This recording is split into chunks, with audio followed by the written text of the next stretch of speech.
আসসালামু আলাইকুম। দেশে বিদেশে যে যেখানে আছে সবাইকে শ্রদ্ধা ভালোবাসা। সাউন্ড ক্লিয়ার আছে কিনা একটু কেউ জানাবেন একজন আমাকে।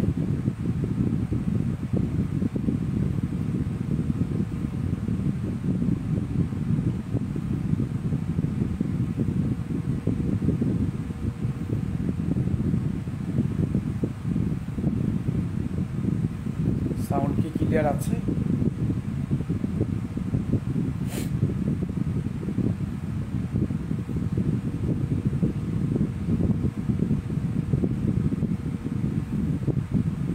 জাহাঙ্গীর আলম, ধন্যবাদ। ভয়েসটা একটু বসা গান করছি। ওয়ালাইকুম আসসালাম ফকির আলী হাসান, সাউন্ড ক্লিয়ার আছে, ধন্যবাদ। আজকের হেডলাইনটা দিচ্ছি হক এবং বাতিল। ক্যাপশনে লিখছি হক এবং বাতিল, একজন সত্য একজন মিথ্যা।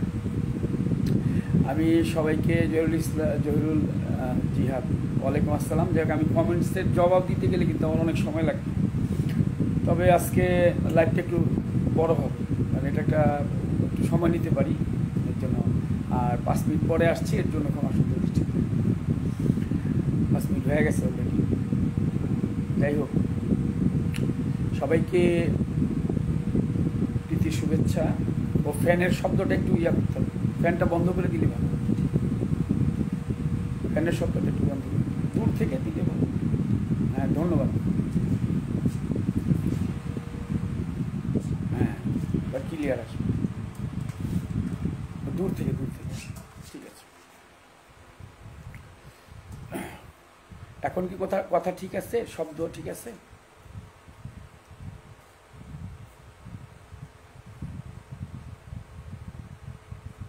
শব্দটা কি ঠিক আছে?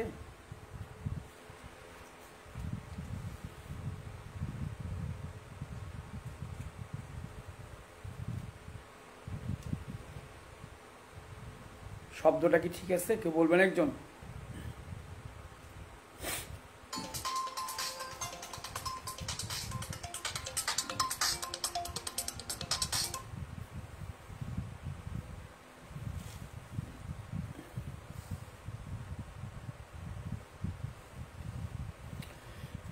ফ্যানটা বন্ধ করে দাও, ফ্যানটা বন্ধ করে দাও, ফ্যানটা বন্ধ করে দাও। এখন আমাকে একটু দয়া করে কেউ দিয়ে না, ফোন দিয়ে না,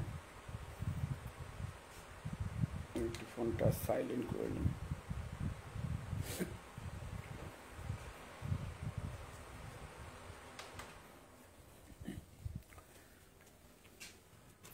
আচ্ছা, ঠিক আছে, সব ঠিক আছে। তো সবাইকে আবারও শ্রদ্ধা ভক্তি ভালোবাসা সালাম। আশা করি সবাই ভালো আছেন।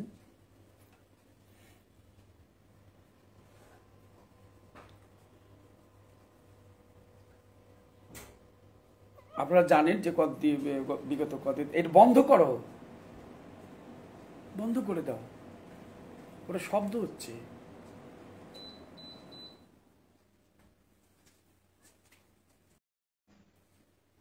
কাদা ছোড়াছড়ি, যেটা আর কি একজন আরেকজনের বিপক্ষে আলোচনা, বিভিন্ন রকমের কথা আসতেছে।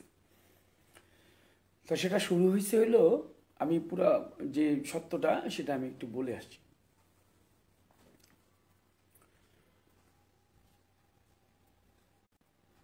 হ্যাঁ, ঠিক আছে।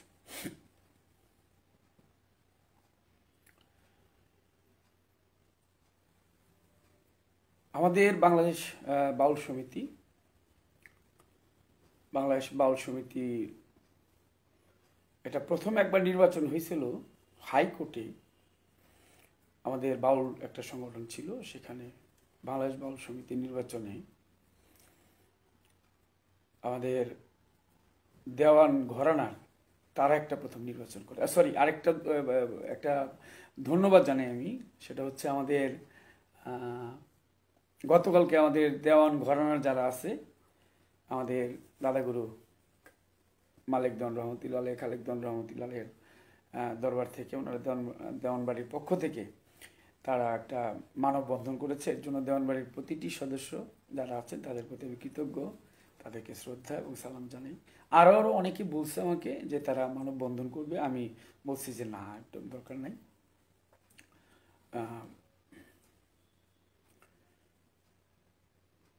ধন্যবাদ তারপরে যারা বলছেন আমাকে, এবং শত শত ফোন প্রতিদিন আমাকে যারা করতেছে না, মানে প্রতিদিন ফোনের এমন এক অবস্থা যে ফোন ছাড়া যেন মানে ঘুম থেকে উঠলেই ফোন, আর আমি তো সাইলেন্ট করে ঘুমাই। গতকালকে গান করছি রাত্রে আমাদের এলাকায়। তো যাই হোক, সেই নির্বাচনে, হাইকোর্টের নির্বাচনে আমাদের বাংলাদেশ বাউল সমিতি প্রথম যে বাংলাদেশ বাউল সমিতি ছিল সেটা হইল আমাদের আক্কাস দেওয়ান ভাই, সেই নির্বাচনে পাশ করে, এবং সেখানে পূর্ণ সহযোগিতা করছিলেন আমার দয়াল মাজাল কবির রাজ্জাক দেওয়ান। আকাশ ভাই নির্বাচিত হয়। এই হলো প্রথম বাংলাদেশ বাউল সমিতি প্রতিষ্ঠিত হয়, মনে রাখবেন।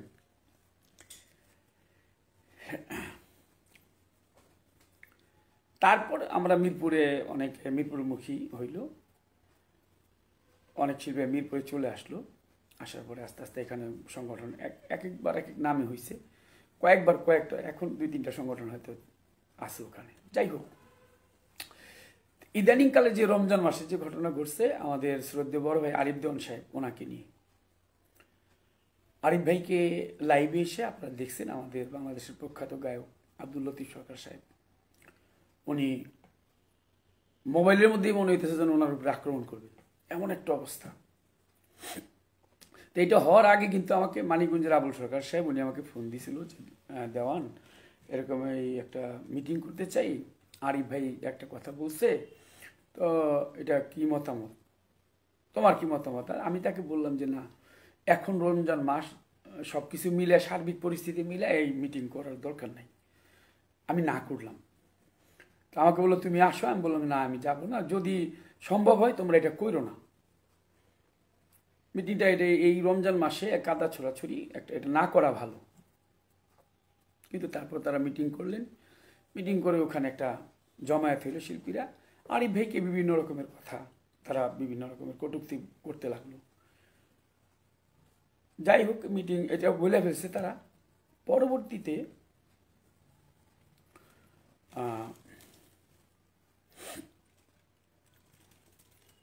আচ্ছা, যাই হোক, আলামিন সরকার, আচ্ছা ধন্যবাদ।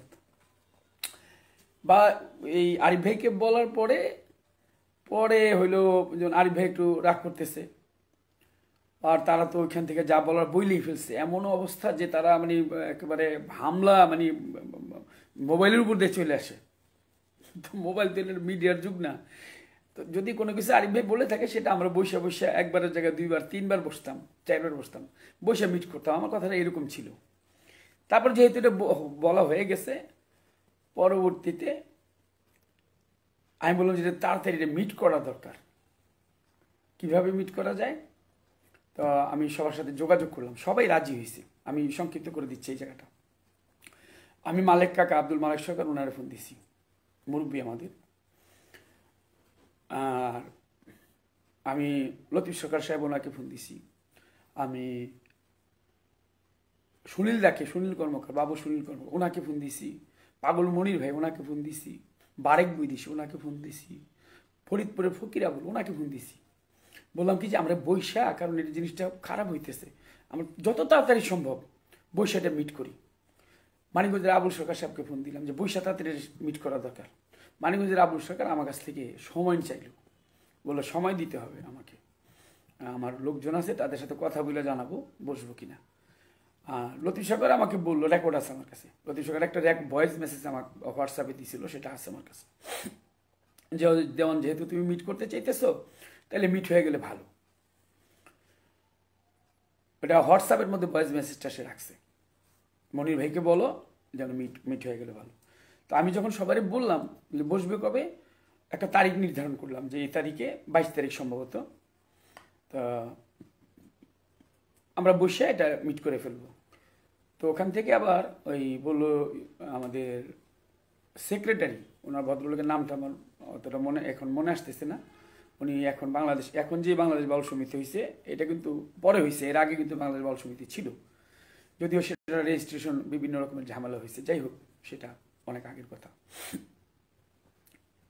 তো তখন হইল আমার বয়সটা কিন্তু ক্লিয়ার না, আমি সারা রাত গান করছি একেবারে, কদিন জোরে ওই ইয়েতে গেছিলাম, বরিশালের ওই দিকে গেছিলাম গানে, তখনই মানে একটা গরমে আর ইয়েতে চাপ হয়ে গেছে গলা। যাই হোক একটু ইয়া হইলো, আপনার ক্ষমা সুন্দর দৃষ্টিতে দেখেন। আমি সবারে বললাম, আরিফ ভাইকে আমি রিকোয়েস্ট করলাম, ভাই আসেন বৈশা আমরা একটু এইটা মিট করে ফেলিবে, যা হয়েছে হয়েছে বলে বইলা ফেলছে, এটা আবার এটা হয়তো আপনারা নিয়ে বসলে আলোচনা। আরিফ ভাই রাজি হইল, কিন্তু ওই ভদ্রলোক সেক্রেটারি যিনি বর্তমানে এখন, উনি বলতেছে যে মানে কি আবুল সরকার সাহেবের ফোন দিয়ে আমাকে ফোনটা দিছে আর কি, যে ওনার সাথে কথা বলেন। তো উনি আমার বলতেছে যে না, এই গিয়াসউদ্দিন সিঙ্গাপুরি ছাড়া আমরা বসবো না, কারণ তিনি এটার মধ্যে ঘোষণাটা তিনি দিছিলেন, তিনি সভাপতি, ওই দিনের সভাপতি ছিলেন তিনি। তা আমি বললাম কি তাহলে গিয়াসউদ্দিন ভাইকে বলেন না যে উনি তাড়াতাড়ি যেন চলে আসে, আর নয়তো ভার্চুয়ালি অর্থাৎ মোবাইলের মাধ্যমে তিনি থাকবে, তিনিও আমাদের একটা অংশ, যেহেতু ছিল ওইখানে আমাদের একটা অংশ হয়ে তিনি থাকবে, তিনি ভার্চুয়ালি থাকবে, আমরা বৈশা জিনিসটা মিট করে ফেলি। কোথায় বসবেন? আমি সবারে প্রস্তাব দিলাম আমার বাসায় আসেন, অসুবিধা কি? আরিফ ভাইকে বললাম ভাই আমার বাসায় আসেন, তবে আমরা করবো না, বেশি ঝামেলায় যাবো না, আমরা বলবো যে আমরা মিল হয়ে গেছি, এইটুকের মধ্যে যেন আমরা একটু সমাধান করতে পারি।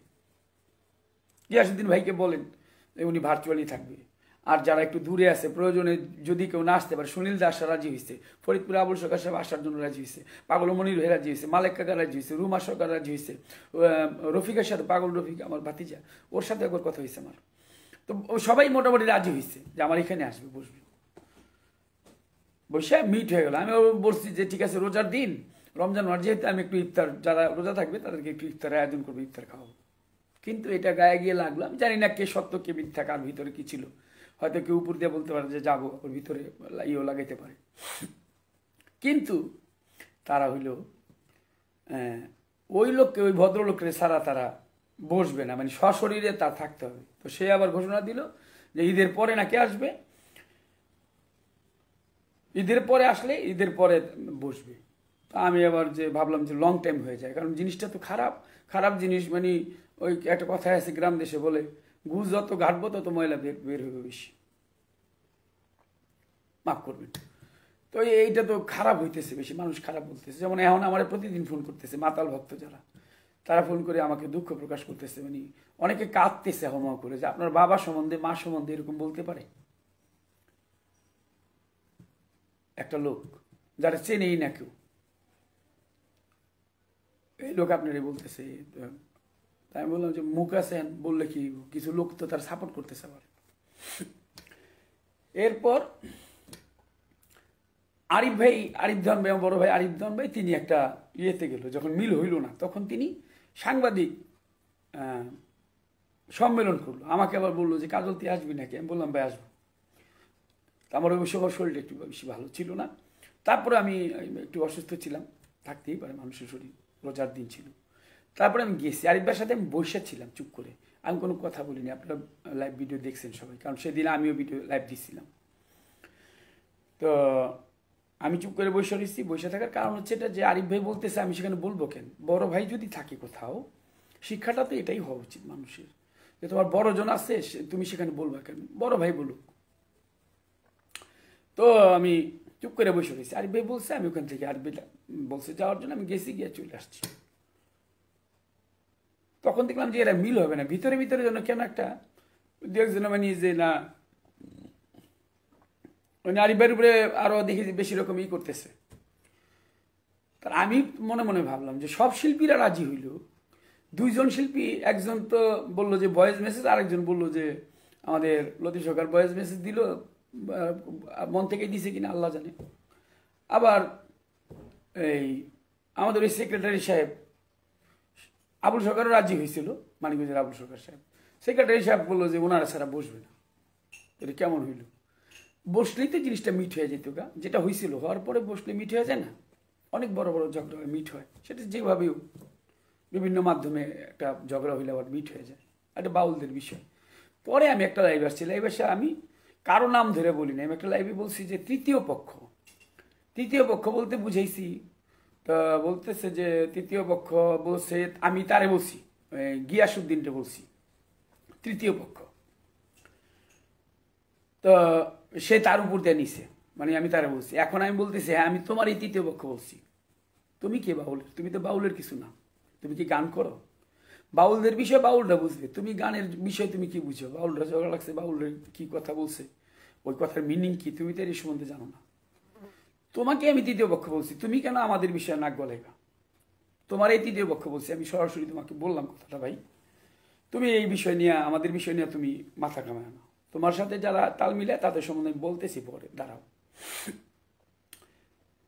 তো তারা হইল ইমন সরকারকে, লতিফ সরকার সাহেব একটা কথার মধ্যে বলছে যে আমি ইমনকে পাঠাইছি, আর ইমন কিভাবে গেছে আমরা জানি না, অর্থাৎ তিনি জানেন না যে ইমন সরকার কিভাবে গেছে। পরবর্তী আবার একটা ইয়ের মধ্যে এসে বললো যে আমরা ইমনকে পাঠাইছি। ভাই আগেরটা সত্য হইলে পরেরটা মিথ্যা, আর পরেরটা যদি সত্য হয় তাহলে আগেরটা মিথ্যা। একটা সত্য একটা মিথ্যা হয়, আগেরটা সত্য নয় পরেরটা সত্য। একটা মিথ্যা মনে হয় আপনারা যদি পাঠায় থাকেন, তাইলে আপনার সাথে তো আমার কথা হয়েছে, আপনি তো আমাকে বলতে পারতেন যে দেওয়ান আমরা ইমনকে পাঠাইলাম দেওয়ান বাড়িতে, তো পাঠাইলে পরে আমরা বসে একটা ই করবো, এটা তো বলতে পারতেন আমারে। এটা কিন্তু আমারে বলেননি, আপনারা তলে তলে পাঠাইছেন লোক। যাই হোক, আমি গন্ডগোল লাগাইলাম কোথায়? গন্ডগোল লাগাইলেন আপনি, আপনি মোবাইলের মধ্যে আরি ভেড়ে মারতে চান। এরপর আপনি, আমি লাইভটা করে চলে গেলাম, আপনি লাইভ দিলেন, সেই লাইভের মধ্যে বললেন যে আমি আমার ভাইয়ের নাম বললাম না কেন। বিষয়টা ছিল বাউলদের, আমার ভাই প্রায় সুজন, আমার সুজন দেওয়ান যেমন ছোট ভাই, সে মারা গেছে অনেক দিন হয়েছে, আল্লাহ তাআলা জান্নাত নসিব করুক। বিষয়টা তো এখানে ছিল না, বিষয় ছিল বাউলদের নিয়ে। ছোট ভাইটা চলে গেছে, আর ওই একটা কথা আছে না, মারছে মার আর নির্দলে বেশি। লতিফ সরকার চাইতেছে যে আমাদের ফ্যামিলিগতভাবে লাগানোর জন্য, এটি বাস্তব সত্য কথা। ওরা আর কি, ওরা একটা গ্রুপ আছে, ওরা চাচ্ছে যে আমরা যেন লাগি না কেন। তা আমি বলবো আল্লাহ তো একজন আছে, আর মিয়া আল্লাহ যদি কেউ চুলে ধরে টানে আর বান্দায় যদি তারে কি বলবো পায়ে ধরে টানে, তা আল্লাহ টিকে, মানুষ এটা টিকে না। এরপরে তিনি আরেকদিন ওই সময়টার মধ্যে একদিন একটা মিটিং হইল, কি একটা মিটিংয়ের মধ্যে লতিফ সরকার সাহেব বলতেছে যে সমস্ত বাউলদেরকে আপনার হাতে, গিয়াসউদ্দিনের হাতে তুলে দিলাম। গিয়াসউদ্দিনকে আপনি, আপনি সমস্ত বাউলদেরকে, আমার মতো বাউলকে, আরিফ দেওয়ানের মতো বাউলকে, দেওয়ান বংশের যারা আছে গান করে যারা, এরকম একটা কাজল দেওয়ানে আপনি তুলে দিতে পারবেন? আপনি বিক্রি হইতে পারবেন, আমাকে কি তুলে দেওয়া সম্ভব? আপনি তো, আপনার বাবাই তো গান করতো না, আপনি কোত্থেকে আসছেন আমি বলতেছি সেটা পরে। আপনি আমারে তুলে দিবেন গিয়াসউদ্দিনের হাতে কেন? আরিফ দেওয়ানের মতো মানুষ, কারি আমিরউদ্দিনের মতো মানুষ, কালাই মিয়ার মতো মানুষ, যারা বড় বড় শিল্পী, আমিরউদ্দিন কাকা এখনো বেঁচে আছে, এখনো যে সমস্ত বাউলরা আছে, সিলেটের একজন কালামিয়া ভাই আছে, হ্যাঁ, তাই তাদেরকে আপনি তুলে দিতেছেন, বলতেছেন। আর তো সুনীল দা আছে, আমাদের ফরিদপুরে আবুল আছে, পাগল মনির আছে, আপনি বাউলদেরকে, সব বাউলদেরকে তার হাতে তুলে দিচ্ছেন, কারণ কি? কি কারণে আপনি তুলে দিচ্ছেন? আপনি কি কি বুঝাইতে চান? আপনি আমাকে আপনি তুলে দিতে পারবেন? আপনি যে কথা বলেন, কথা হয় আপনার, ঝোঁকের চোটে কথা বললেন না।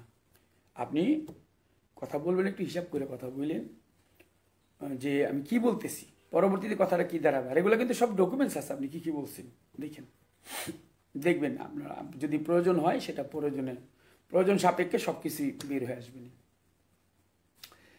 তা তারপর হইল আমার নিয়ে সে মন্তব্য করতেছে যে আমি কমিটি, 60% কমিটি আমাকে দেখতে পারে না।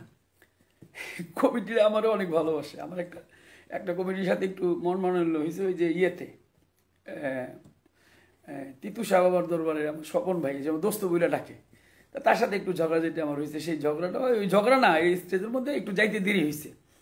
রাস্তা চিকন, মানে যাওয়ার রাস্তা নাই, ওই ইয়ে আর কি, গাড়ি ঘোড় পাস হয় না, তো সেখানে যাইতে আমার দেরি হয়েছে, এটা নিয়ে একটু কথা কাটাকাটি হয়েছে। তারপরে সে আমার দোস্ত করে ডাকে, সেইটারে সে তুলে ধরতেছে কমিটির সাথে বাউলদের, কাজল দেওয়ান সাহেবের।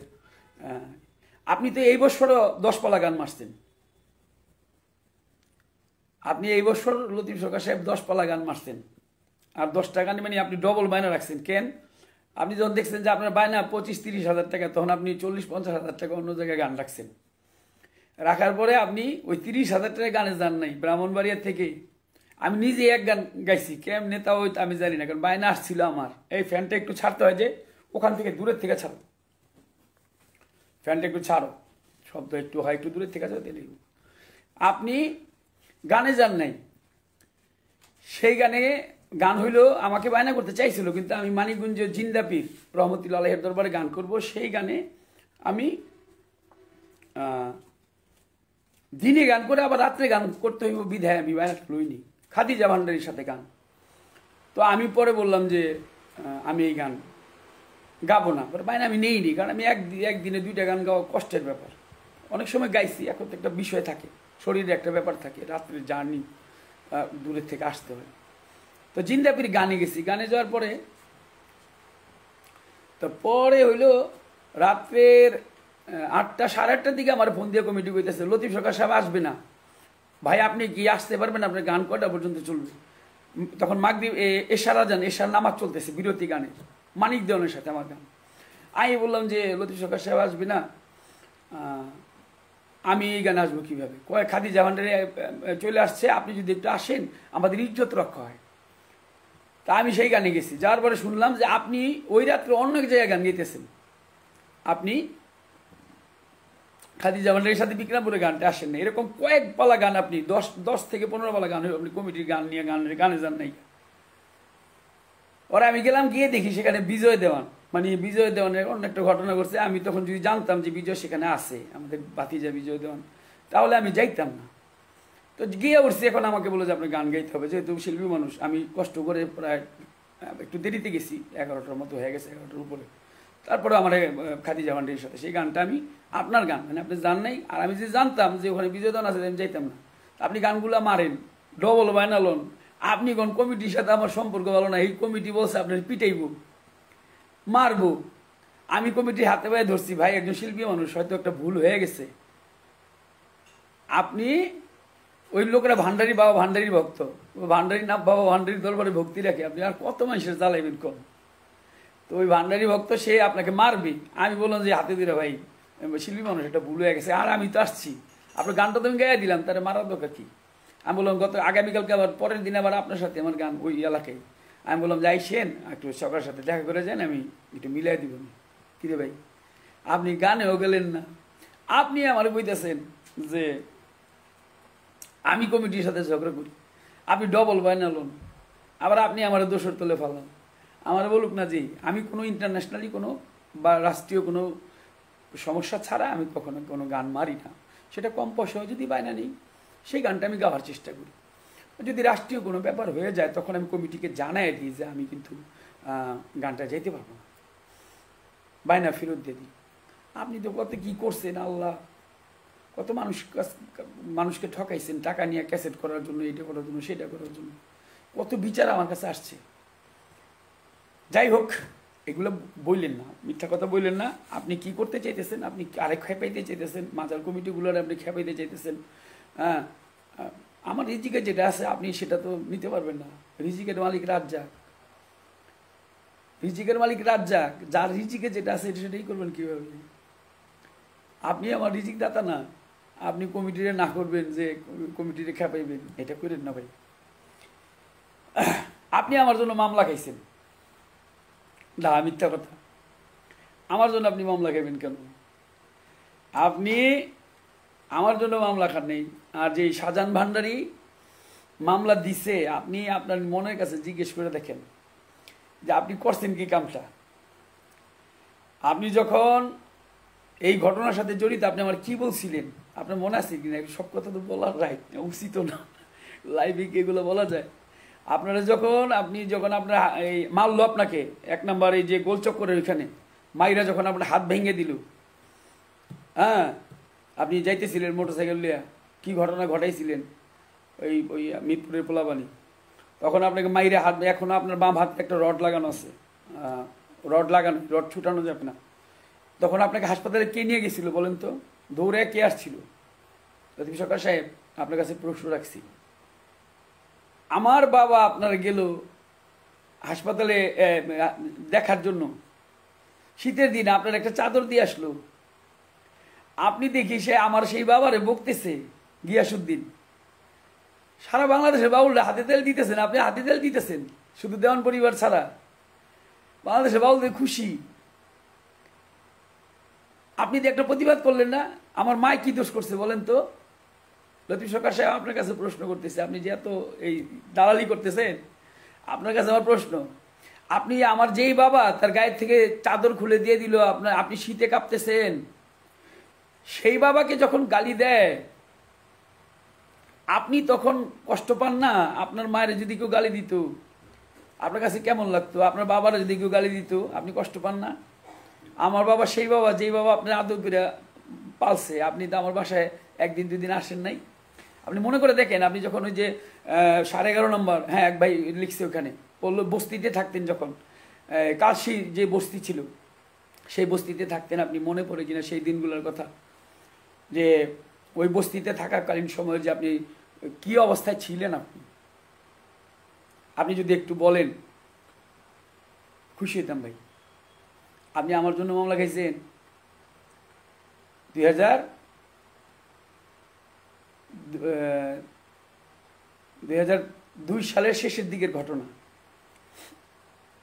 এই ঘটনা 2002 সালের শেষের দিকে।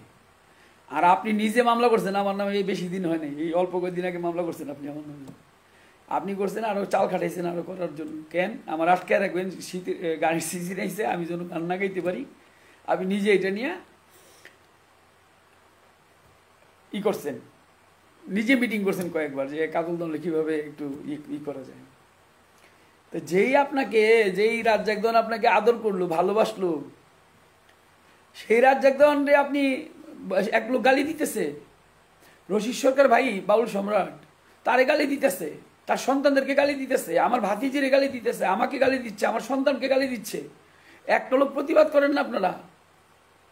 আপনি হাতে তালি দিতেছেন, আপনি আবার বড় বড় কথা বলতেছেন, আপনি আমার জন্য খুব কষ্ট করছেন। আপনি জানেন না আমি আপনার জন্য কি করছি? আপনার কি একটু মনে নেই? ভুলে গেছেন আপনি? বলেন লতিফ সরকার সাহেব, আপনি বলেন কি এগুলা? আপনি বলতেছেন ফিলিস্তিনিদের জন্য। সর্বপ্রথম আমার স্ট্যাটাস দেখেন, মোবাইলে ঢুকবেন, ঢুকে দেখবেন ফিলিস্তিনে যখন হামলা হয়, প্রথম স্ট্যাটাসটাই আমি দিচ্ছি। আমি মঞ্চে মঞ্চে দোয়া করছি, আপনি বলার আগে থেকে আমি বলে আসতেছি। আপনি যখন এই আমাদের সুফি সাধক অনেক দরবারে হামলা হয়েছে, তখন আমি দেশে ছিলাম না, তখন ছিলাম আমি চলে গেছিলাম আমি ইউরোপে। আপনারা দেখছেন লাইভে, আমি মাঝে মধ্যে লাইভ দিই। ইউরোপে ছিলাম আমি, তখন আমি অনেকের সাথে হোয়াটসঅ্যাপে 2 একজন যোগাযোগ করছে। একটা হচ্ছে করে দেখানো, আরেকটা হচ্ছে বলা। আপনি যেই কথা বলছেন, যেই ভাষায় কথা বলছেন, একটা মিটিংয়ের মধ্যে বাউলদের হাত পাওয়ার রক কেটে দেওয়া হবে, এই কথা রেকর্ড আছে। আপনি কথা বলছেন লতিফ সরকার সাহেব, কেন ভাই? বাউলরা কি করছে আপনার? বাউল শিল্পীরা আপনার না? আপনি আমার সাথে বহু জায়গায় যান নাই, শিল্পীদেরকে সহযোগিতা করেন নাই? হ্যাঁ বলেন। আপনার গায়ে একটুও লাগলো না আমার মায়েরা যখন গালি দিচ্ছে? আমার মা সম্বন্ধে আপনি জানেন না? আমার মা একটু আদর করে নেই আপনারে? আমার মাকে আপনারা একদিনও আদর করে নেই। আর ওই লোকটা আমার মাকে গালি দিচ্ছে, আমার বাবাকে গালি দিচ্ছে, আপনি চুপ করে বসে রয়েছেন। আপনি একটা কথা বললেন, আপনি আমার বিরুদ্ধে এসে কথা বলতেছেন। আমি এটা করি না, আমি গানের কমিটি নষ্ট করতে চাইতেছেন। লোকজন কি বোকা? বাউলরা বুঝে না, মানুষরা বুঝে না। আপনি কিভাবে আসছেন? আপনি গানের জগতে আসছেন কিভাবে? আপনাকে একদিনে একটা কথা মনে পড়ে না, একটা স্মৃতি মনে পড়ে না?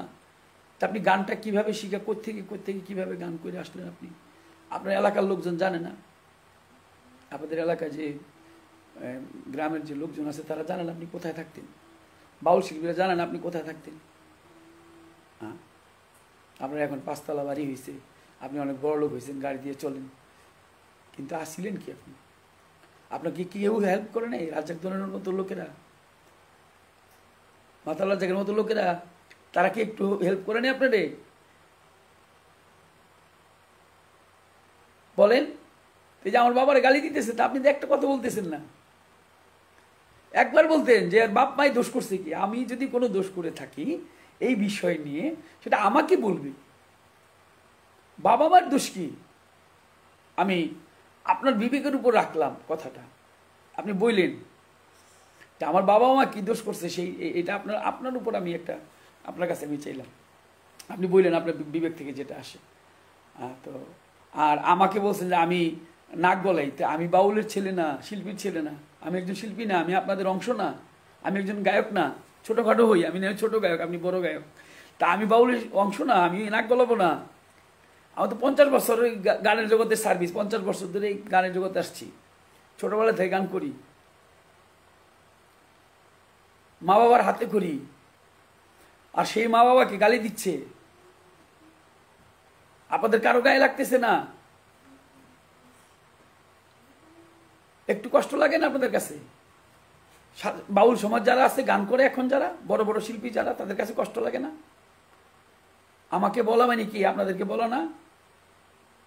নাকি আমি আপনার হাড়ির ভাত খাইরে নিয়ে আসছিলাম?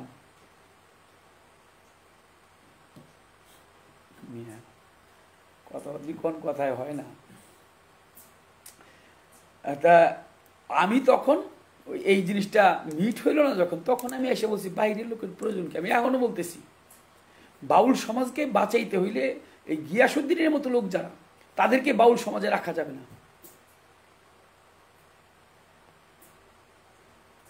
বাউল এক জিনিস, বাউল গান এক জিনিস, আর ডোনার এক জিনিস। এরকম লোক রাখলে সমস্যা হবে, ধ্বংস করে দিবে বাউল গানটি। সে সমস্ত শিল্পীদেরকে খারাপ বলতেছে, মেয়ে শিল্পীরা সবাই খারাপ। সবাই খারাপ না ভাই, সবাই খারাপ না, ভালো শিল্পী আছে। আলিয়া বেগমের মতো ভালো শিল্পী আছে বাংলাদেশে, এখনো বেঁচে আছে। সবাই খারাপ হয় না, আপনি যেভাবে বলতেছেন ঢালাই করিয়া। তা গিয়াসুদ্দিন সাহেব আমাকে খুব বকাবকি করে, উনি বকলেন আমার মা বাবাকে। আমি আপনার মা বাবা নিয়ে আবার বলছি আমি বলবো না,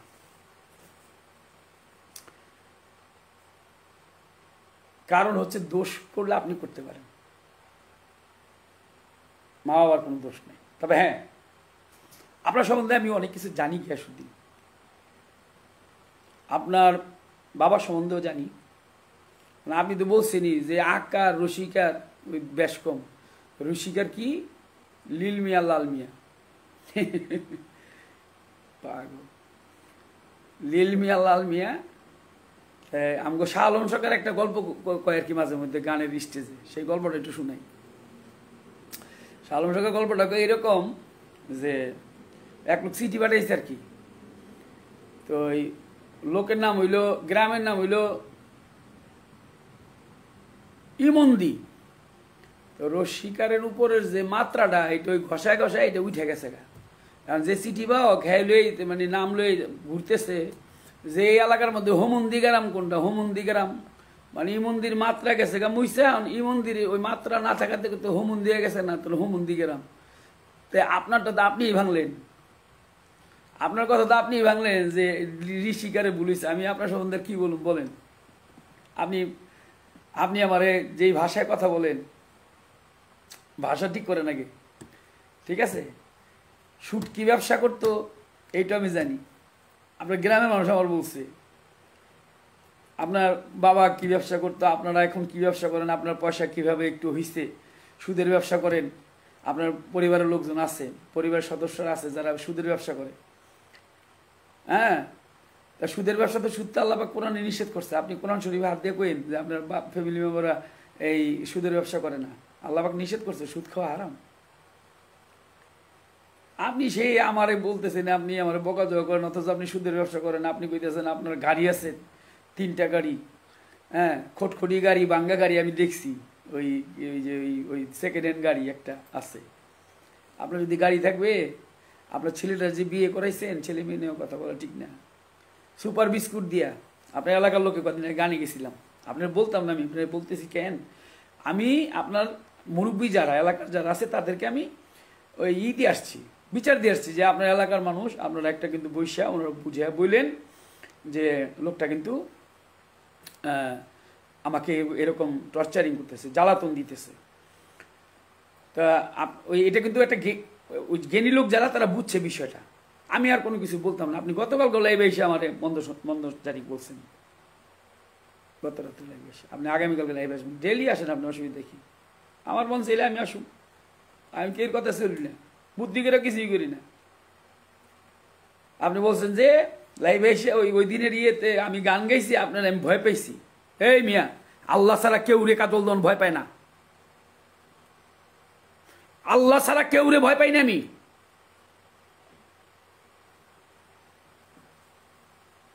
বেয়াদব জানি কোথাকার, তোর মতো ব্যাটারে ভয় পাওয়ার আমার কি আছে রে?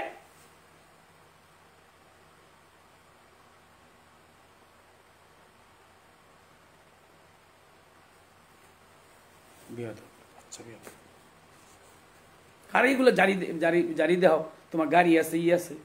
ইস, আজ পর্যন্ত একটা শিল্পপতি বলছে, কেউ যার টাকা আছে সে বলছে যে আমার 3টা গাড়ি আছে, আমার ডাবল এক্সেল কি মানুষ দেয়, এই রাস্তাঘাটে চললে এমনি দেয়, আমার 3টা গাড়ি, 6টা অমুক, আমি 50 কোটি টাকা 50 লাখ টাকা মাসে কামাই।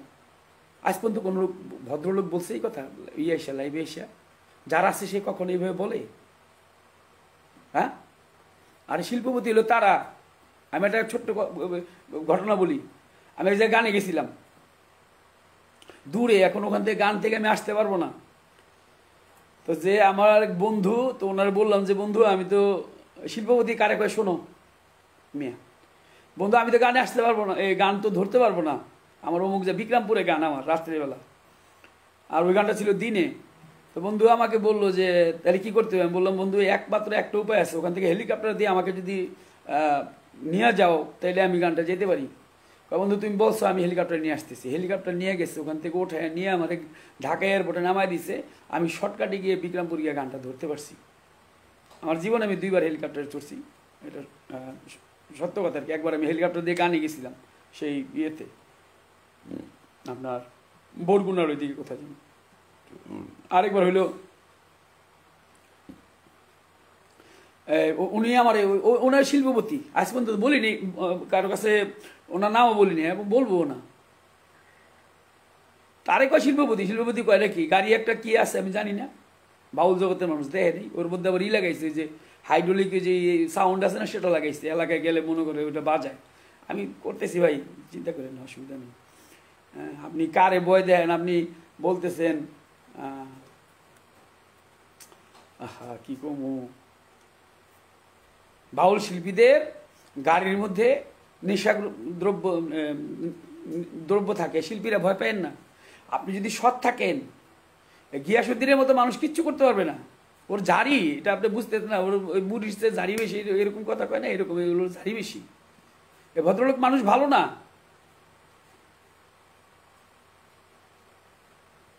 আপনি শিল্পীদেরকে আগেও মামলা দিছেন,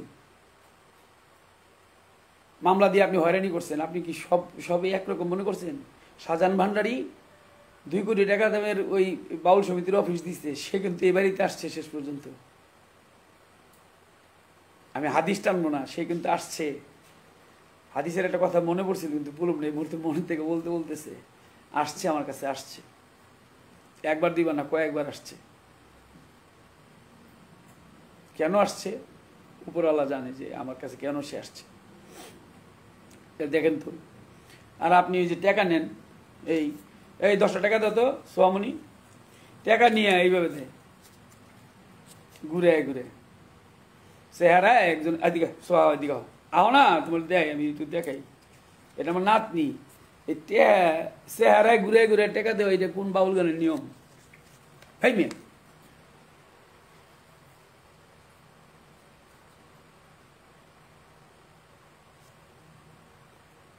ব্যাক করছেন চেহারায় ঘুরে ঘুরে টাকা দেয় বাউল গানের স্টেজে।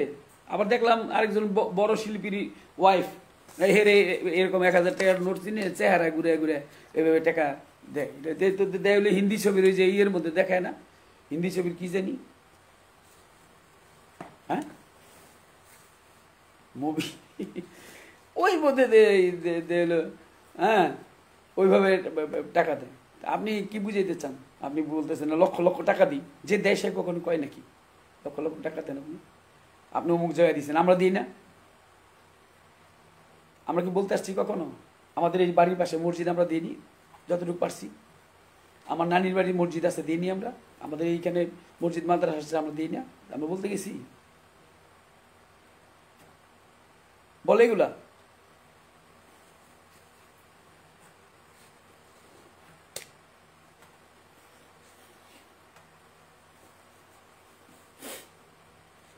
অসভ্য লোক জানি কোথায়।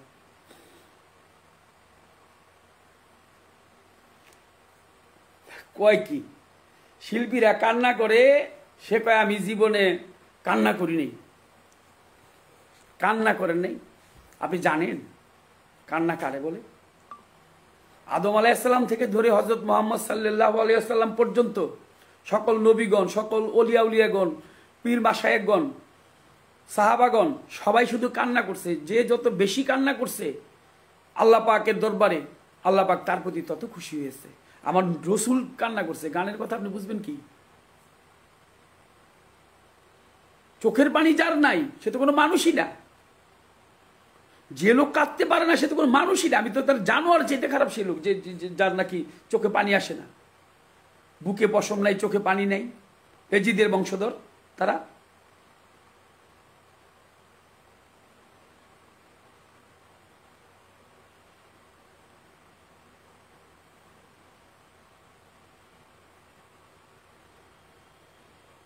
সমস্ত নবীগণ, আউলিয়া একরামগণ যারা দুনিয়াতে আসছে সবাই বেশি বেশি কান্না করছে। এদের খালি গায়ের ছবিও তো প্রকাশ পাইছে। খালি গায়ে তো আমরাও থাকি না? এদের দেখবেন খেয়াল করে বুকের মধ্যে পশম নাই, এক সীমারের পশম ছিল না বুকের মধ্যে। আমার ইমাম হোসেন আলাইহিস সালাম কারবালা প্রান্তরে যখন সীমার চেপে বসছিল তখন বলছিল, ভাই তোর জামার বুতামটা একটু খোল, খুললে পরে দেখি তোর বুকের মধ্যে পশম আছে কিনা। তখন দেখছিল সীমারের বুকের মধ্যে পশম নেই। এরকম কিছু লোক আছে পৃথিবীতে যারা একেবারে সীমারের কাতারে চলে যায়, তার বুকের মধ্যে পশম নেই, মায়া নেই, দয়া নেই। বাউল শিল্পী ভাই বোন যারা আছে তারা ভয় পাওয়ার কোনো কিছু নাই। আপনি অন্যায় করবেন না, আমি জানি সব শিল্পীরা, ম্যাক্সিমাম শিল্পী ভালো, দু একজন খারাপ থাকতে পারে। এজন সবাই খারাপ নাকি? দু একজন থাকতে পারে। আর হ্যাঁ মনে হয় আমার সাথে বেশি জানে আর কি বাউলদের সম্বন্ধে। সে মানে একটা ডিক্লার দিতেছে শিল্পীদেরকে, শিল্পীরা প্রশাসনে, আমি আইনের প্রতি শ্রদ্ধাশীল, আমি আবারও বলছি আইনের প্রতি শ্রদ্ধাশীল। একটা বাউল শিল্পী সহজে তৈরি হয় না, এটা বললেই হইব নাকি?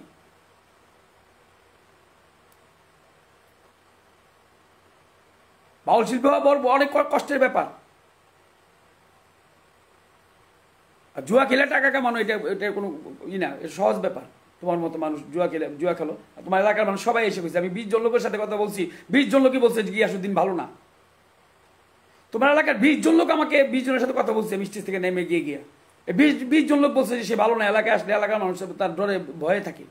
যে লোকরে ভয় পায় সে কি সম্মানী হইতে পারে? আর হের লগে গিয়া যোগ দিছে আমাদের আর বাউল।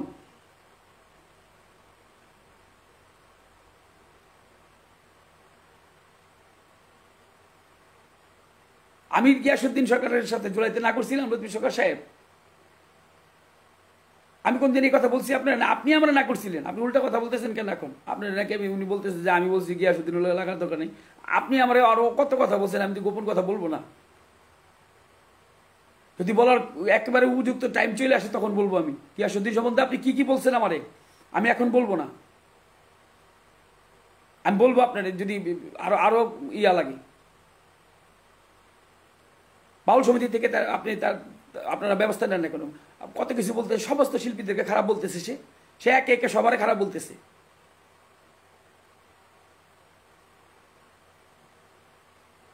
আর আপনি তার পুরা সাপোর্ট করে যাচ্ছেন। আপনি 25 লাখ করে টাকা, তো 25 লাখ করে টাকা যদি একজন বাউল শিল্পী বকশিস দেয় সে, তো বাউল শিল্পী গান করার দরকার কি? এর সাথে ঘুরলেই চলে করে। ভুয়া কথা কেন না, মিথ্যা কথা বললেন না।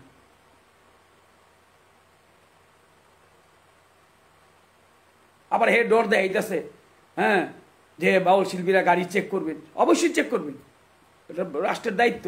আমরা যখন চেক করতে আসি আমরা সমস্ত গাড়ি খোলায় দেখাই দিই যে আসেন দেখেন। আবার ওর গাড়িটাও চেক করেন। আর ও যখন সিঙ্গাপুর থেকে আসে ওর লাকেজগুলো চেক করেন, দেখেন স্মাগলিং করেন কিনা।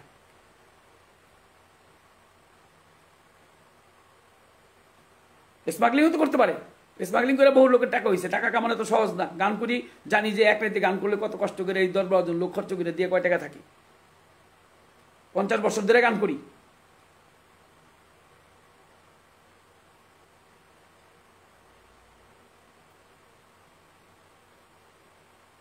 আমার ডাল ভাত খেয়ে ভালো আছি, এত করে না, ডর দেখেন না এত। শিল্পী ভাই বোনদেরকে বলি, জন্ম একবার, মরে যাবো একবার, সত্য হ্যাঁ মরবো, মিথ্যা না। ইমাম হোসেন বলছিল যে আমি সত্যের পক্ষে, ন্যায়ের পক্ষে।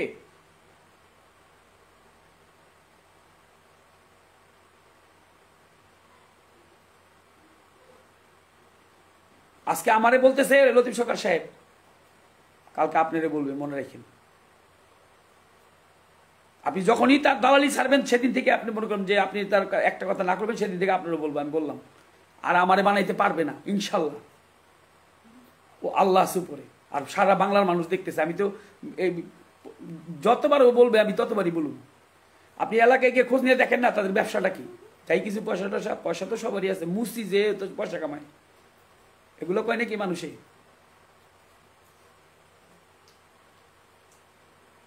সুদের টাকা যারা নিবেন নিন, কিছু কিছু বাউলরে বললাম সুদের টাকা যাবো নেওয়ার দরকার পড়ে এরা নিন। মহিলা শিল্পীকে সুদ্ধা বললাম, সুদখোরের টাকা নিয়েন আপনারা। যে টাকাটা খাইবেন মনে করবেন সুদখোর টাকা দিতেছে।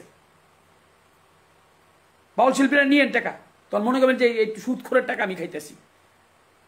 আমি থাকি আল্লাহ হায়াত মতো কথা কন জানা, বাইচা থাকি আর মরে যে আমি কইতে পারি না।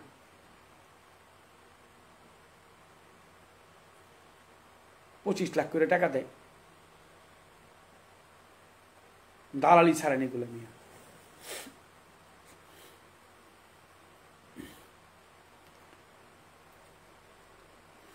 $25 লাখ টাকা এই আপনার 2-3টা গাড়ি আছে, তাহলে আমি ছেলে মেয়ের কথা বলতে চাই না। মানুষ তো আমার মানে আমার আপনাকে এলাকার মানুষদের বলে আপনার ছেলেটা কি করে, কইন তো একটু, বড় ছেলেটা কি করে।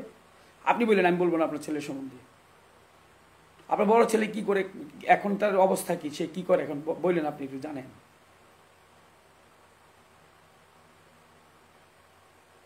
আপনি আমার ছেলে মেয়ে নিয়ে, আমার বাতিজি নিয়ে, আমার আত্মীয় স্বজন, আমার মা বাবা নিয়ে, সবার নিয়ে আপনি 10টা বকা দিতেন। আপনি আমার মা বাবার সম্বন্ধে বললেন কেন? যতদিন পর্যন্ত আপনি আমার মা বাবার কাছে মাপ না চাইবেন, পৃথিবীর কোনো শক্তি নাই। গিয়াসউদ্দিন সাহেব, আমার মা বাবার কাছে যতদিন মাপ না চাইবেন, পৃথিবীর কোনো শক্তি নাই যে আপনাকে মাফ করে। আমার মন থেকে আমি আপনাকে কোনোদিনও মাফ করবো না। আমি বদদুয়া দিয়ে যাব। শুধু এইখানে না, কমিটির যারা আছে তাদেরকে আমি বলে রাখি, গানের স্টেজে গিয়ে গিয়ে আমি বদদুয়া করুন ওর জন্য, দরবারে দরবারে গিয়ে আমি বদদুয়া করুন।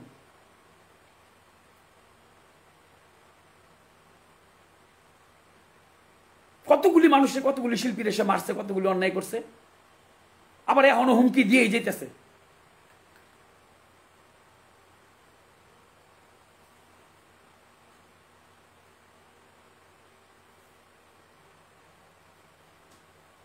বাংলাদেশের মানুষ দেখতেছে না এগুলা?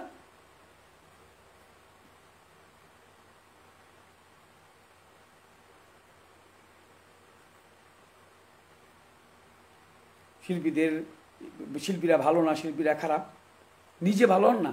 আগে নিজে ভালো হন। আপনি নিজে কতটুকু ভালো, আপনি কি কি করছেন জীবনে, আপনি আপনার চিন্তা করেন। নিজে ভালো, জগৎ ভালো। হুমকি দামকি দিবেন ওইগুলো, ওই ছোট ছোট শিল্পী যারা যা করে পিস দিয়ে গিয়ে বাড়ি মারে তা করে দিয়েন।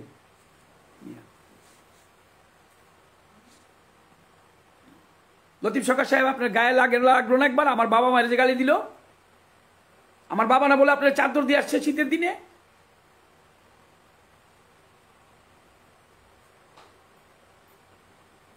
জহির পাগলার একটা ভিডিও আপনি লতিফ সরকার ওইটা তো ভিডিওর মধ্যে দেখছি, আমি তো জানতামও না। জহির পাগলার একটা স্বামী স্ত্রীর একটা ব্যাপার, সেটা আপনি বলতেছেন ওই জহির পাগলার ভিডিও কো, জহির পাগলার ভিডিও কো, এই ভিডিওটা দেখ না। এরকম কথা আপনি একটা বাউল রে আপনি উলঙ্গ করে দিলেন, সারা বাংলাদেশের মানুষ দেখলো। লতিফ সরকার সাহেব, আপনি জব দিতে পারবেন আল্লাহর কাছে? কিয়ামতের ময়দানে আল্লাহ যখন প্রশ্ন করবো, আপনারা আর গিয়াসরে কি জব দিবেন?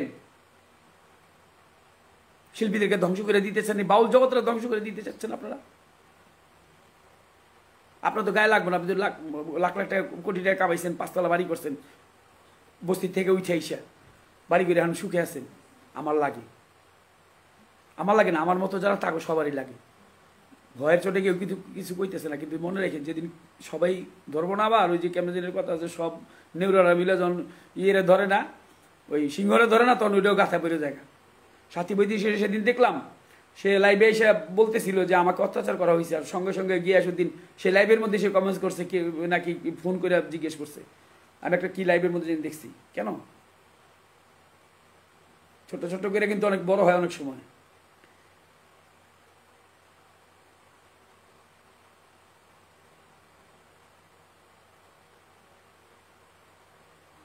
আমার ফ্যামিলি সম্বন্ধে, আমার সম্বন্ধে, আমার বাবা মা সম্বন্ধে আমাকে যা খুশি তাই সে বলবে। আর আপনি আবার আপনি সহ আবার তারা ঢুকায় দেন লতিফ সরকার সাহেব, আপনি আবার কোন বলে যে হ্যাঁ বকাবকি করছে। আপনার মায়ের বকলে কেমন লাগতো আপনার কাছে? আপনার বাবার বকলে আপনার কাছে কেমন লাগতো? আপনি গিয়াসুদ্দিন একবার জিজ্ঞেস করছেন আমার বাবা মায় কি দোষ করছে?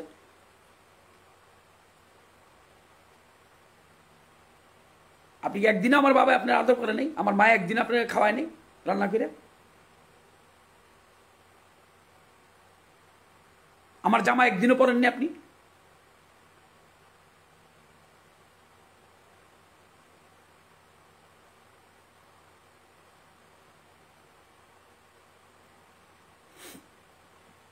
আমি জানি সারাত্র আমি তো গান করি, গানের অভ্যাস, কথা বলে বলা যাবে, কিন্তু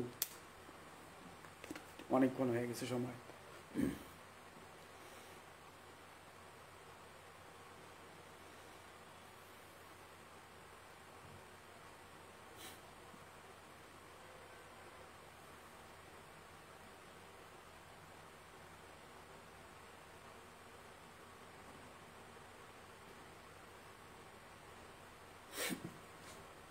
আমি সবাই ভালো থাকেন আপনারা। ও আরেকটা কথা না বললে আবার অসম্পূর্ণ থাকবে কথাটা। শেফালি সরকারের সাথে আমার একটা গান হয়েছিল, সেটা আমাদের কেরানীগঞ্জের মামাটি মানুষের নেতা, আমার অভিভাবক আলহাজ আমানুল্লাহ আমান ভাই, ওনার এলাকায় মানে ওনার গ্রামে। তো সেই গানটা আমি জানি না যে সেখানে শেফালি সরকার যাবে, শেফালি সরকার যাবে সেটা আমি জানি না। ওটা বায়না করছিল নাজিম ভাই, মানে তার সাথে কন্ট্যাক্ট করছে নাজিম ভাই, তার সাথে কথা হয়ে সেখানে গেছি। যাওয়ার পর দেখি আমি শেফালি সরকার সেখানে গেছে। তা আমি ভাবলাম যে শেফালি সরকারকে আমি নাজিম ভাই বললাম, নাজিম ভাই আমি তো ওর সাথে গান করি না, বা অনেক অনেক বছর হয়েছে আমার সাথে ওর সাথে যোগাযোগ নেই, আমি গান করি না। তো বললো যে আমাদের এলাকায় আসছেন, গান গেলে অসুবিধা কী? তো পরে আমি হইলো ওই পালা গানও না, মানে এমনি দুইটা গান, পরে আমি ওই শেফালি সরকারের সাথে গান করছি। হ্যাঁ, মানে দুইটা গান আর কি, আমান ভাইয়ের একটি আমাদের হজরতপুরে অনুষ্ঠানের মধ্যে। এখন আমারে সে ওই গানের জন্য সে আরো মানে বিশ্রী করতেছে। আমি ঘোষণা দিয়ে বললাম শেফালি সরকারের সাথে আমি গান করবো যদি গান আসে। গিয়াসুদ্দিন তোমার মনে নাই কেরানীগঞ্জে যে তোমার একবার বাইন্দে রাখতে চাইছিল, তোমার নাম আইরা কমিটি নাস্তা খাইব না ওমর পাগলার দরবারে ভাগুরতা ইউনিয়নে ওমর পাগল রহমতুল্লাহ আলাইহি ওনার দরবারে যে তোমার মারবো, তারপরে আমি যে হাতে পায়ে দিয়ে কমিটিতে বললাম যে ভাই উনি শেফালি সরকারের স্বামী, ওনার মাইরেন না ভাই, তোমার আমি বাঁচাই দিলাম। তোমার কে বাঁচাইছিল সেদিন? আমি তো কমিটির হাতে পায়ে ধইরা, মানে তোমার মারবেই তারা, আমি উপর দিয়ে গিয়ে এইভাবে ধরে রাখছি যেন না মারে, কারণ একজন শিল্পীর শেফালি সরকারের হাজবেন্ড, তুমি এর জন্য তোমাকে সম্মান দেখাইছি। তোমার সম্মান করে কেনা? তোমার মতন এরকম কত আইসে গিয়া সালাম করে মিয়া।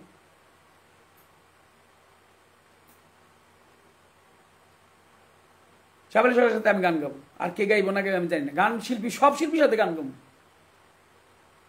মোনাফেকের করে মোনাফেক যারা এগো ছাড়া সবার লয় গান গাম, সোজা কথা কইলাম। যারা মোনাফেকের বাচ্চা মোনাফেক, ওগুলো ওর লয় গান গামো না। আর যে বালা শিল্পী তার লগে গান গাম। যাক, একটু উচ্চ বাক্য বলছি। দর্শক যারা আছেন, মানে যারা অডিয়েন্স যারা দেখলেন, লাইভে যারা ছিলেন, তারা আমার কষ্ট নিয়ে না, আমার কোনো কথা অনেক ব্যথা। আমার মা বাবারে গালাগালি করবে, আবার সে এটার ইন্ধন যোগাইতেছে ইচ্ছা মতন। সে বলতেছে আমার ভাইয়ে লাগায় দেয়। আপনি ভাইয়ের কথা বললেন নাকি? আমি বুঝি না তুমি কি বলতে চাও, এটা খারাপ জানি কোথাকার।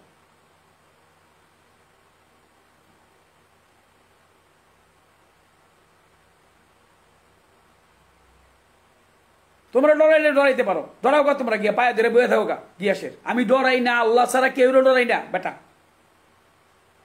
আর গিয়াসের জারি ওই ওই 50 লাখ টাকা কামাই, আরে আর সব একটা বাজে লোক, একটা এত বাজে লোক আমি জগতের মুখে দিইনি।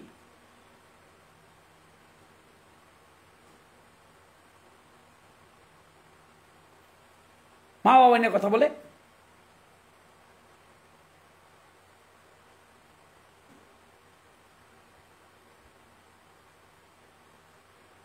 আর আমি একটা কথা সাবধান করে দিই, আমার কিছু লোক কোন জায়গা থেকে কারে নিয়ে কোন নাম্বার দিচ্ছেন, কই গেছেন,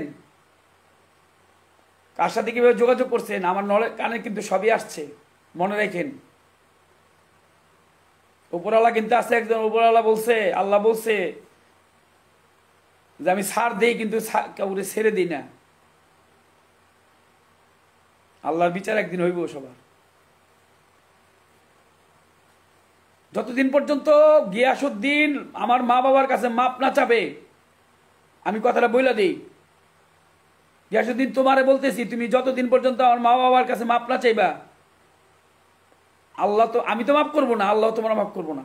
কিয়ামতের ময়দানে তোমাকে আল্লাহ এই এর জন্য মা বাবা মানুষের কষ্ট দিছো না, ভয় দিগো মারছো না, তুমি তো স্বীকার করছোই, সব রেকর্ডিং আছে, তুমি কি কি বলছো।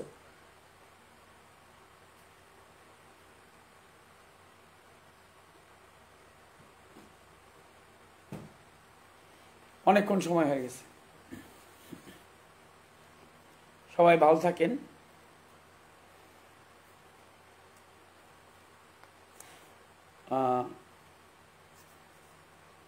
সুন্দর থাকেন। একটু জোরেও কথা বলছি, বলুন না কি করুন কোন। এ আবার একজনের ই করে, ওই বাউল শিল্পী হয়ে একজন বাউল শিল্পীরে মারতেছে। আমি তো টুকটাক প্রতিবাদ করছি, আর আমি তেমন একটা মিরপুর যাই না, আমি মাঝে মধ্যে যাই, ওখানের বিষয়টা অতটা আমি গেলে ওই সবসময়ের জন্য আমি থাকি না। কিছুদিন আমি ছোট অনেক আগে আমিনবাজার ছিলাম, সেটা আমার ওই নানির বাড়ি ওখানে একটা আছে, ওই নানির বাড়িতে কিছুদিন ছিলাম, তারপরে আবার বাড়ি চলে আসছি। আর আব্বা পৃথিবী থেকে যেদিন চলে গেছে সেদিন তো আমি এই বাড়ি থেকে যাইনি, এই পর্যন্ত আমি আর শহরে কোনোদিন যাইনি, আমি বাড়িতেই থাকি।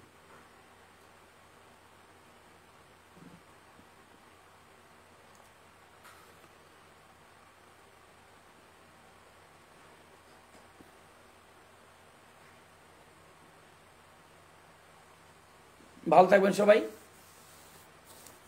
আর আমি আবার আমার বাউল শিল্পী ভাই বন্ধু যারা আছে, আপনারা যারা দেখলেন, যারা কথাগুলি শুনলেন, যে মা বাবা নিয়ে কখনো কোনো দিন কোনো ভালো লোক কোনো কিছু বলে কিনা, সবাই কিছুক্ষণ থেকে যান। আর অনেকক্ষণ হয়ে গেছে না, আর টাকার দোকান নেই, 10:30 হয়ে গেছে, 1 ঘন্টা হয়ে গেছে। হ্যাঁ, বললেন না এগুলা,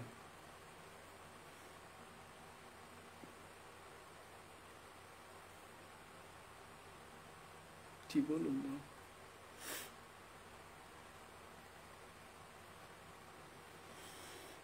বাউল ভাই বোন যারা আছেন, ভয়ের কিছু নাই। আমি বলি আল্লাহ আছে, উপর আল্লাহ আছে একজন। মানুষ যখন অত্যাচার করতে থাকে, অত্যাচারের যখন শেষ সময় চলে আসে, এটা সিস্টেম একেবারে সেই নমরুদ, ফেরাউন, কারণ যারা আসছে, এজিদ, মির্জাফর, আর যুগে যুগে আসছে, এদেরকে মানুষ গালি দেয়। পৃথিবীতে কেউ চিরস্থায়ী থাকে না, একদিন চলে যেতে হবে। অতএব একদল থাকে হলো সত্যের পক্ষে, আরেকজন থাকে বাতিলের পক্ষে। ওই বাতিলরা সারা জীবন বলে গালি শুনবো। সত্য যারা, তারা সাময়িক কষ্ট পায়, কিন্তু পরবর্তী তাদের ভালো হয়।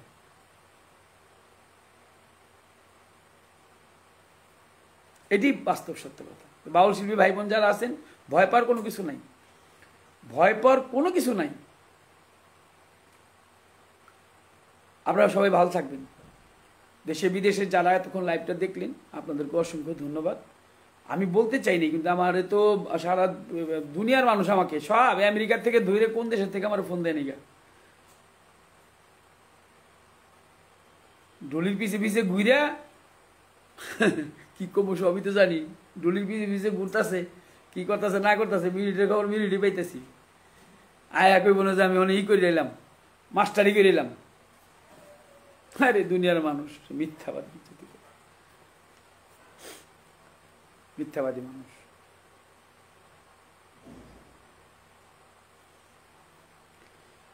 যাই হোক, আবারও আপনাদেরকে ধন্যবাদ। ধন্যবাদ আমার ভক্ত আশিকান যারা আছেন, আপনারা বিভিন্নভাবে আমার সাথে যোগাযোগ করছেন, মানে ফোন দিয়ে অনেক হোয়াটসঅ্যাপে ইয়েতে ফোন দিয়ে আমার জানতে চাইছেন। আমি একটা কথা বলছি যে ওনাদের 10 বছরের বায়োডাটাটা নেন এই ইয়েতে, এই মোবাইলের, তাইলেই জানা যাবে যে ওনাদের কি আলাপ আলোচনা হয়েছে। 10 বছরের বায়োডাটা নেন না, 10-15 বছর নেন না, কি কথা বলে ওনারা মোবাইলে, হোয়াটসঅ্যাপে, মেসেঞ্জারে, কার সাথে কি করে এরা। এরা মানুষের ইজ্জত নিয়ে টানাটানি করে, মানুষকে কিভাবে মানুষকে কষ্ট দিবে সেই চিন্তা ভাবনা করে। ও আমার বাবা আমারে গালি দিছে, আমার বাবা আমার কি দিচ্ছে, আমার মা বাবা আল্লাহর, আমার বাবা আল্লাহর একজন বন্ধু ছিল। এই সময় কেউ ফোন দিয়েন না।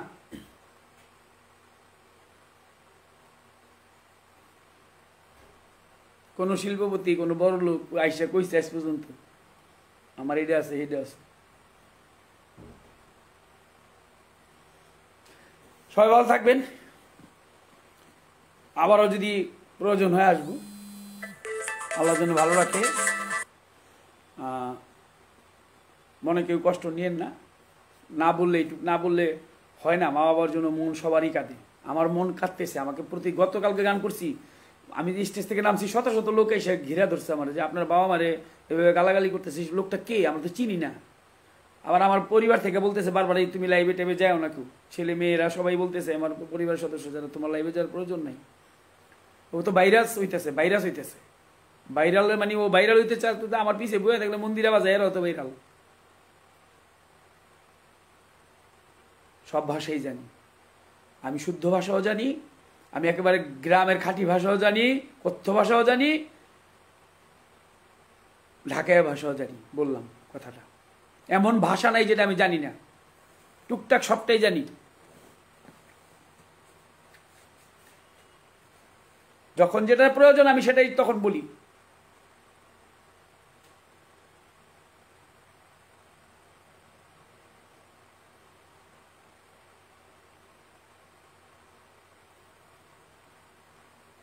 আমার মা বাবার নিয়ে আরেকবার যদি আমি শুনি আমার মা বাবার নিয়ে কোনো কিছু বলছে, তারপর বাংলাদেশের মানুষ আমার খারাপ করবো না মন্দ করবো, ও যেরকম ভাবে বলবো আমি ওইভাবে ওর জবাবটা দিয়ে দেবো। বললে দিলাম কথাটা। সবাই ভালো থাকবেন, কষ্ট নিয়েন না। সবাই সুন্দর থাকেন, ভালো থাকেন। সবার প্রতি শ্রদ্ধা, সবাইকে সালাম। দেশে বিদেশে যে যেখানে দেখলেন বা দেখবেন, দোয়া করবেন আমার জন্য, আমার মা বাবার জন্য দোয়া করবেন, দেওয়ান পরিবারের জন্য দোয়া করবেন, আমাদের দেওয়ান বাড়ির যারা আছে, দাদাগুরু মালিক দেওয়ান, আলেকচন্দ্র বেশ, খালেক দেওয়ান, আরও যারা আছে এখন জীবিত, তাদের জন্য দোয়া করবেন।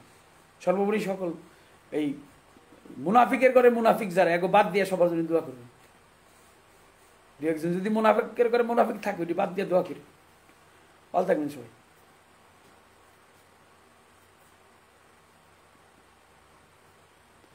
আসসালামু আলাইকুম, আল্লাহ হাফিজ।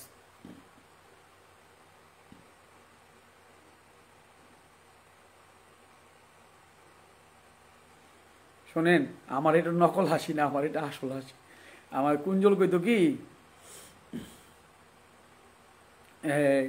নকল হাসি, নকল হাসি। তোর কিছু আছে নকল হাসি, কিছু আছে আসল হাসি। আমার হাসি হলো আসল হাসি। ওই যে আমার ছোটবেলার একটা ছবি, অনেক নতুন নতুন জীবনে, আসল হাসি। নকল হাসি দিও না মেয়ে।